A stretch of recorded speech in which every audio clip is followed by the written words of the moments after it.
मैं 1947 का हिंदुस्तान बोल रहा हूँ। 1 जनवरी से 15 अगस्त 1947 के बीच हिंदुस्तान में जो भी हुआ वह इतिहास के पन्नों में अमर हो गया। 15 कहानियों की इस सीरीज की 5वीं कड़ी में सुनिए अंग्रेजों ने कैसे अपनी काली करतूतों के सबूत मिटाए। ब्रिटिश हुकूमत जहां हिंदुस्तान से रवानगी की तैयारी में लगी थी, वहीं अंग्रेज अफसर अपनी काली करतूतों का चिट्ठा मिटाने में जुट गए थे।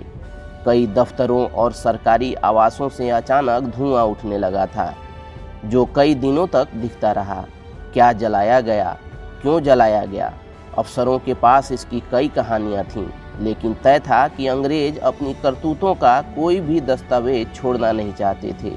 उधर रियासतों को लेकर सरदार पटेल पहले ही चौकन्ने हो चुके थे। वे लगातार रियासतों और रजवाड़ों के प्रमुखों से मिल रहे थे, उन्हें समझाने की कोशिश कर रहे थे और हिंदुस्तान का हिस्सा बने रहने के फायदे गिना रहे थे। सरदार पटेल का फौलादी व्यक्तित्व और उनकी दूरदर्शिता ही थी जिसकी वजह से 125 से अधिक रियासतें मेरे बंटवारे से पहले ही मुझ में शामिल होने के लिए तैयार हो चुकी थीं। एक सच यह भी है कि मेरी संविधान सभा में हैदराबाद को छोड़कर लगभग सभी रियासतों के सदस्य शामिल थे। देश में कई जगह अशांति का माहौल था। बापू चाहते थे कि कई महीने की तपिश इस बार कुछ ज़्यादा ही महसूस होने वाली है।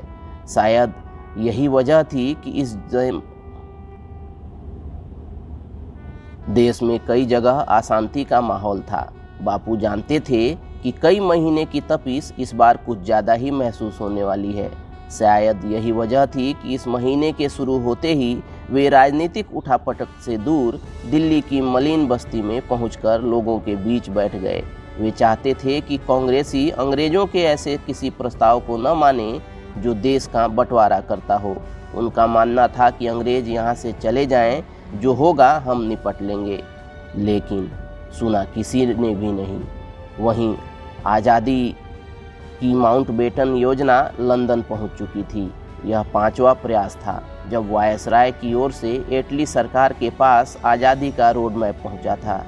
दरअसल बंटवारे को पहले पागलपन कहने वाले वायसराय ने बंटवारे का ही रोड मैप भेजा था, जिसे पढ़ने के बाद नेहरू ने लगभग चिल्लाते हुए कहा, सारा खेल खत्म हो गया। वहीं ब्रिटिश पीएम एटली ने कुछ संशोधन करने माउंटबेटन योजना को वापस भेज दिया। हिंदुस्तानी नेताओं को संशोधित मसौदा मंजूर नहीं था। माउंटबेटन ने नेहरू के प्रिय वीपी मेनन का सहयोग लिया। इस बार तैयार हुई योजना पर नेताओं की सहमति मिल गई। माउंटबेटन सब कुछ लेकर लंदन पहुंच गए। मेनन भी साथ गए थे।